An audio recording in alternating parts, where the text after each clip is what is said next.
Voltamos com o programa Papo Aberto pela TV Canção Nova. A minha convidada é escritora, médica e fundadora da comunidade Filhos de Maria. Ela nos contará sua luta diária contra o lúpus, doença que enfrenta desde jovem. E você vai se emocionar com sua trajetória de fé. Érica Vilela usa toda a sua dedicação para levar, através do exercício da medicina, a esperança aos que mais precisam. Então, seja muito bem-vinda para compartilhar um pouco da sua vida conosco, viu? Obrigada pela acolhida, né? É realmente uma grande alegria estar aqui e nós temos esse objetivo mesmo, de iluminar as trevas. O Papa Francisco pede isso, né? Que nós possamos entrar nas trevas mais escuras dos nossos irmãos que sofrem. Verdade. Então, ser luz e levar a esperança é uma virtude, ele mesmo cita, que a esperança é uma virtude humilde, que é escondida, porque a fé é sentida e vivida. O amor, a caridade é praticado, mas a esperança, ela é escondida na vida, e para nós, escondida na vida que é Cristo, né? Amém. E essa experiência, ela acabou se consolidando num livro também, não é? A Razão da Minha Esperança. Eu queria que você nos falasse como é que surgiu essa inspiração de transportar para o livro aquilo que tem sido a experiência da vida. No primeiro momento, eu vivi a experiência de uma unção na Santa Missa, de o Senhor me pedindo para que eu escrevesse e respondesse a uma carta de um grande amigo, né? Nós que acreditamos na comunhão dos santos, que é o nosso querido João Paulo II, São João Paulo II, na época ainda não era santo, que eu respondesse aquela carta que ele diz aos jovens, né? Caros amigos, estejam sempre prontos, ele começa assim, a dar ao mundo de forma vitoriosa a razão de sua esperança.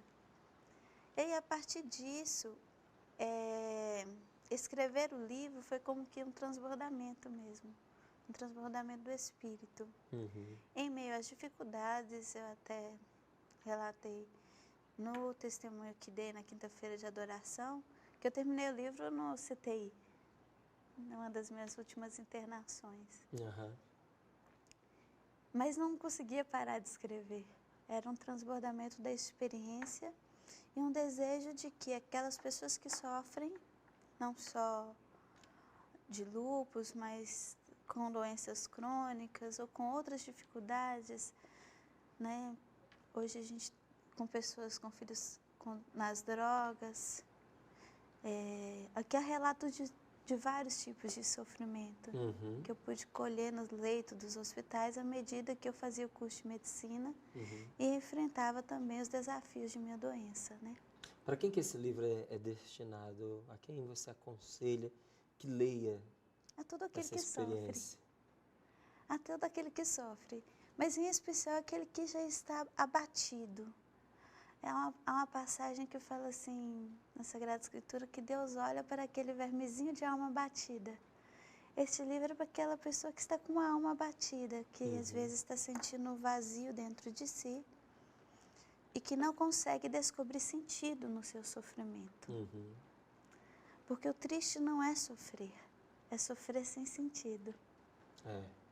Então, quando você tem um sentido, e na nossa fé católica a gente tem um sentido que é unir o nosso sofrimento à paixão de Jesus Cristo, e unindo esse sofrimento nós salvamos almas. Então, nós não perdemos nada no sofrimento, nós ganhamos muito.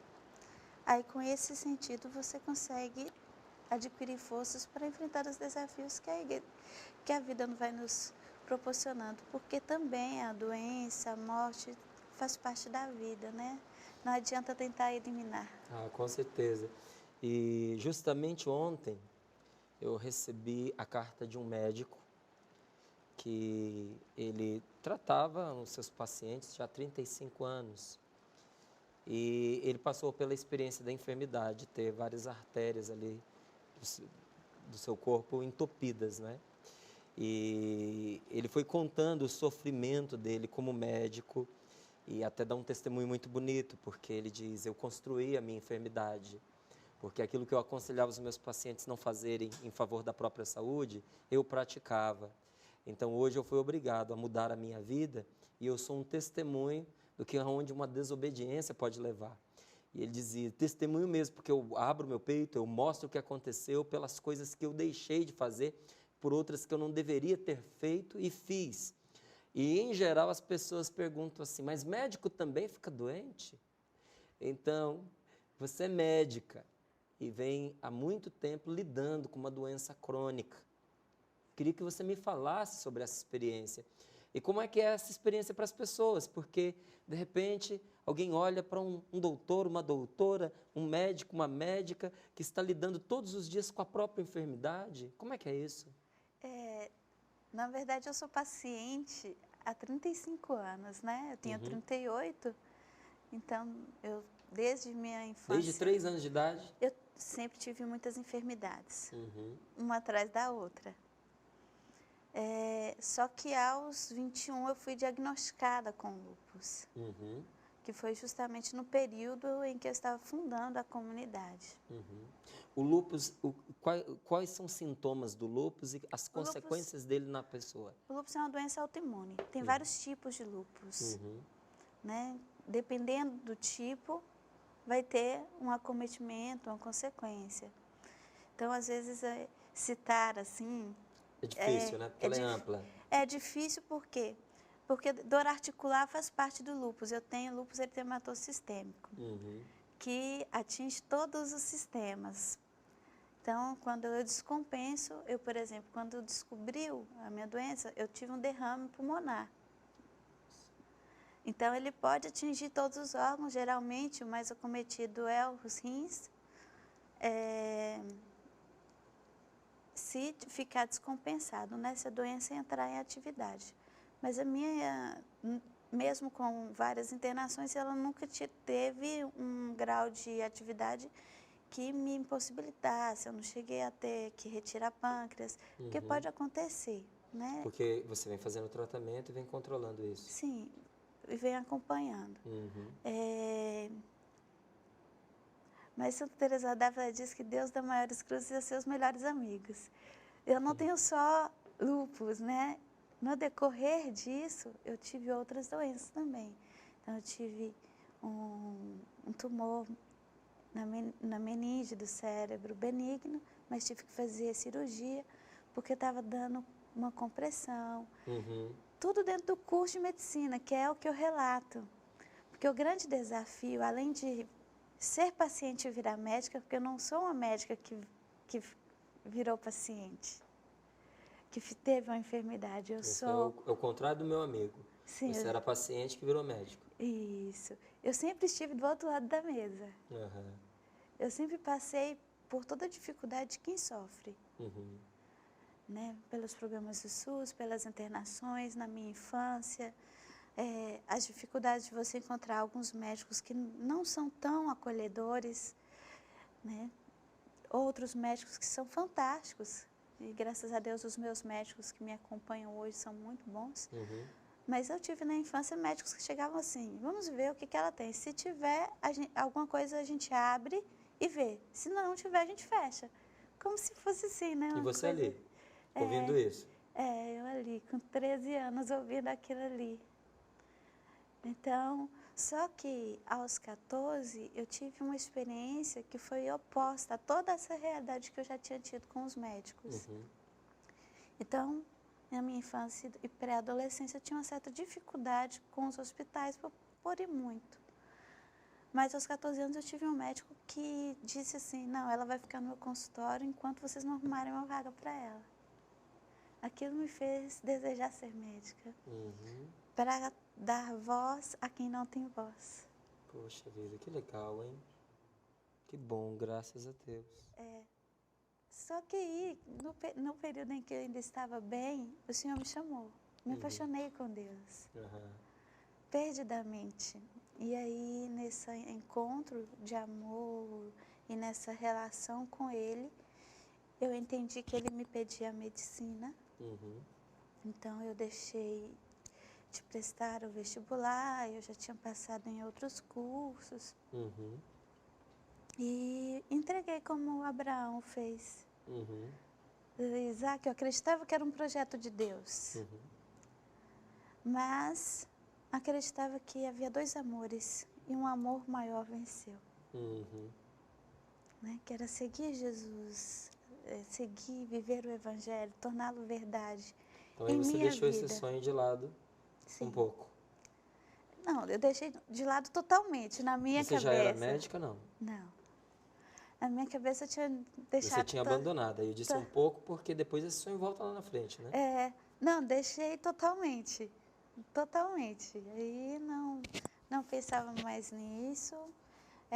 Minha vida toda era voltada para a comunidade. Uhum. Aí chegou em um determinado momento, o Senhor me chamou novamente a fazer um curso, a fazer faculdade.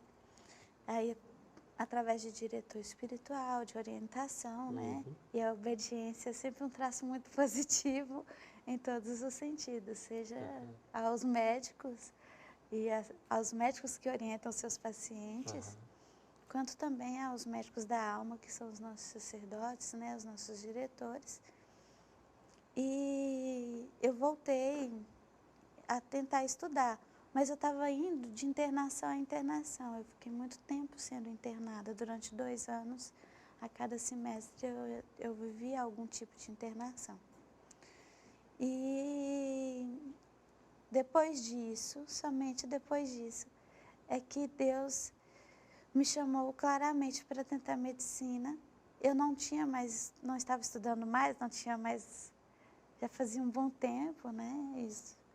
Isso foi, acho que em 2005, 2006. E eu já tinha largado em 1997, 98. Então, eu já tinha parado de estudar há muito tempo. E aí eu fui fazer uma prova só para ver como eu estava. E aí eu passei numa faculdade particular, vivendo numa comunidade que vivia da Providência. Eu falei, Senhor, como é que eu vou fazer agora? Eu tinha duas dificuldades. Eu tinha uma doença, e eu estava em época de crise, e ainda tinha o desafio de viver da providência. E aí minha mãe falou assim, Érica, você confiou que Deus foi quem te chamou, Ele começou, Ele terminará a sua obra. E graças a Deus eu tive padrinhos que me ajudaram dentro da faculdade, né, durante o curso, a maior parte do tempo. E enfrentei os desafios de fazer o curso de medicina doente. Aí sim, um grande desafio. Pô, Eu com tomava certeza. muitos medicamentos muito fortes, para estudar e fazer. O método nosso era PBL, não é um método tradicional. Então a gente tinha que estudar em casa e discutir os problemas e resolver. Isso tudo fez uma diferença muito grande. Logo de início eu já fui recebendo assim, acho melhor você não fazer o curso do pessoal da coordenação. Mas aí eu falei, não, tudo bem, eu já comecei alguns cursos e parei. Não seria esse o primeiro, né? Então eu não teria problema. Mas não parou? Não. Continuou? Continuei, fiz 3 cirurgias durante o curso, fui submetida, né, a 3 cirurgias. Uma delas foi essa do meningioma e a última foi no dia da minha missa de formatura. Meus colegas me fizeram a gentileza de me convidar para cantar, a comunidade ficou responsável pela Santa Missa. E eu não canto, mas eles fizeram como que um presente, né? Para que eu cantasse o salmo. Só que naquele dia eu senti uma dor intensa porque eu tive uma gravidez nas trompas, eu não sabia que eu estava grávida, porque eu tinha diagnóstico de infertilidade primária.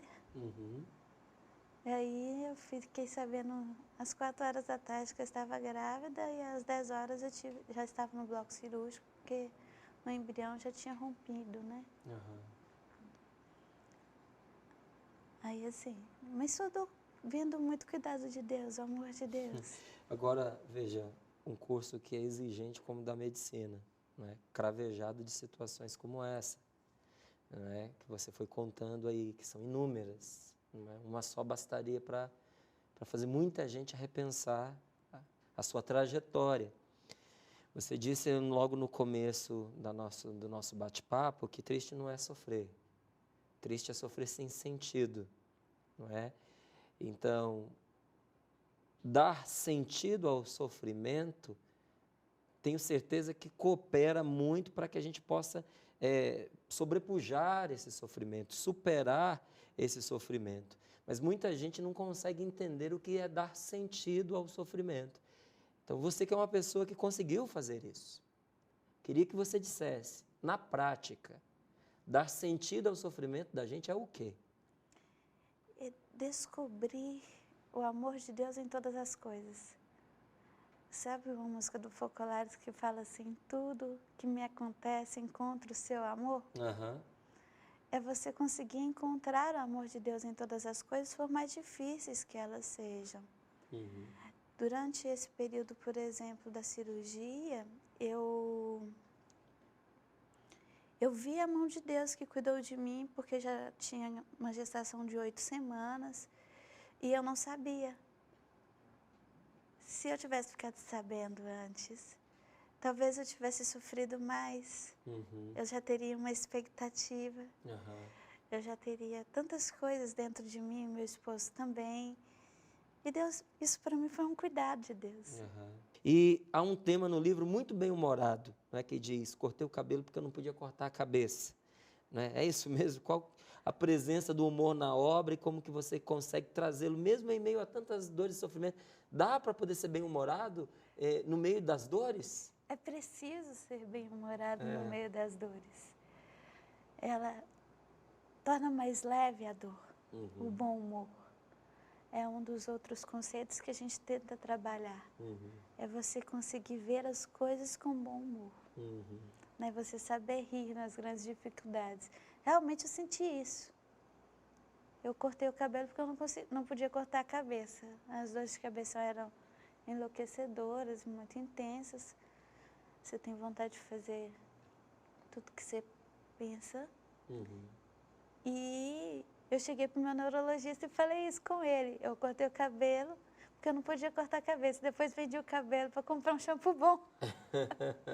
Porque, como se vive da providência, né? Nem sempre... E meu cabelo não era um cabelo liso.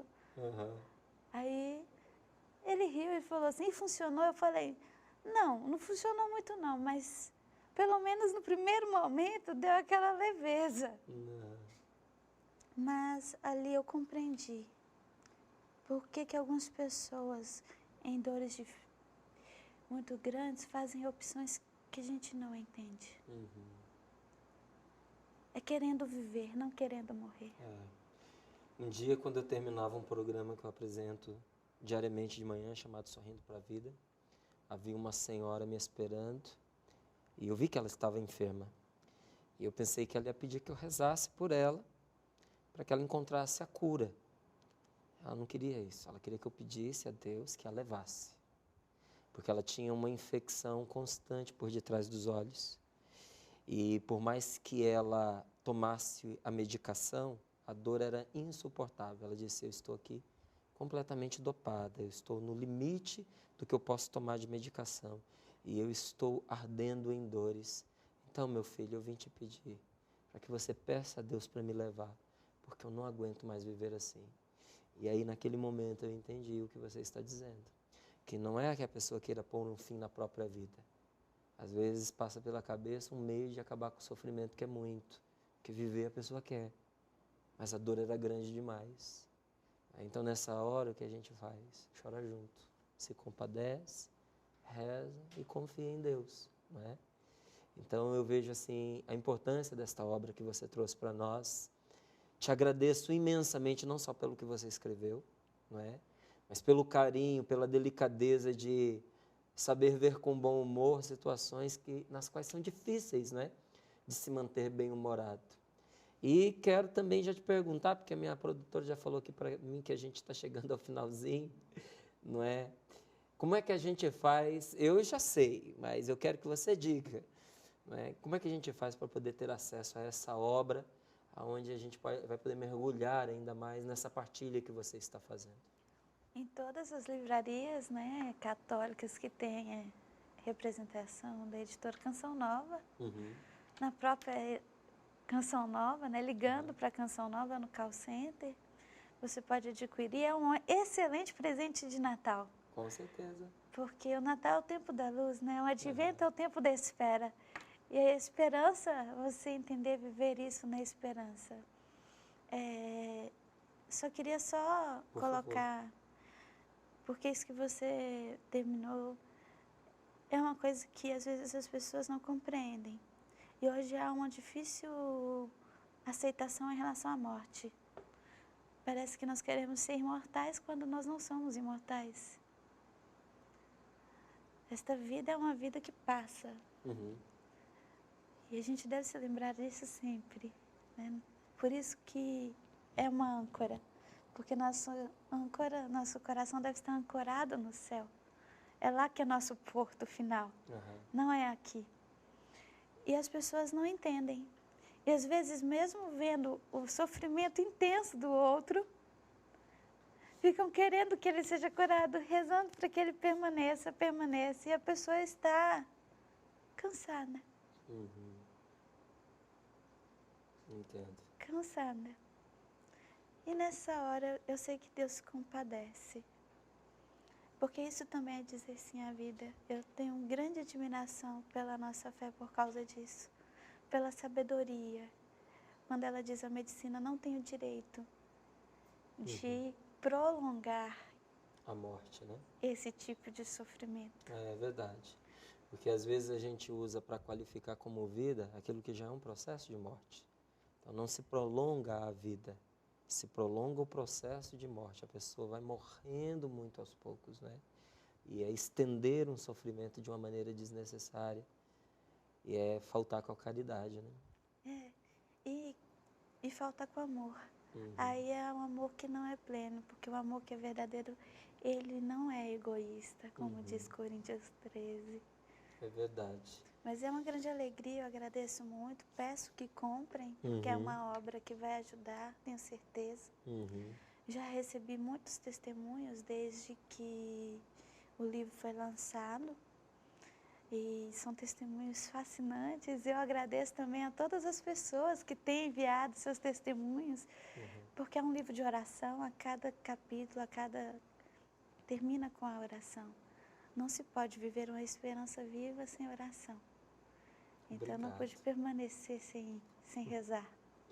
Érica, Deus abençoe você, porque nenhum momento de enfermidade foi capaz de deter você na realização desta obra, como você mesma contou, aqueles capítulos finais, aqueles momentos finais do livro, você estava ali enfrentando, não é, um momento difícil em relação à sua saúde, mas hoje, graças à sua determinação também e à divina providência, essa obra está pronta para ir ao encontro de todos aqueles que estão mergulhados no sofrimento. E eu fiquei muito feliz pela sinceridade da Érica, sabe, de poder qualificar o primeiro público a quem esse livro está destinado.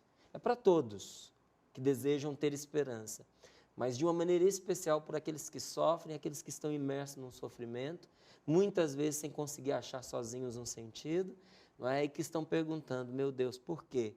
Talvez esse porquê, como a própria Érica disse aqui, você não encontre a resposta, porque é um mistério, não é?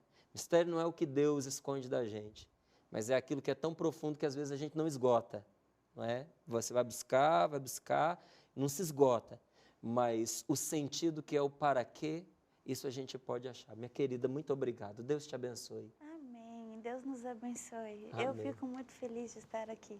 É um prazer recebê-la, viu? Sim, o prazer é todo nosso. E é com esse testemunho belíssimo da Érica Vilela, que nos mostra a razão para termos esperança na vida, que se firme em Deus, que nós encerramos o programa de hoje.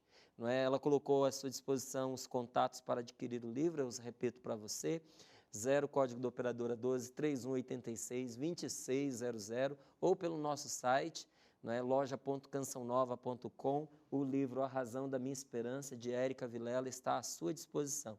Eu digo para você, continue em nossa sintonia com o Papo Aberto pelo Facebook, facebook.com/papoabertocn.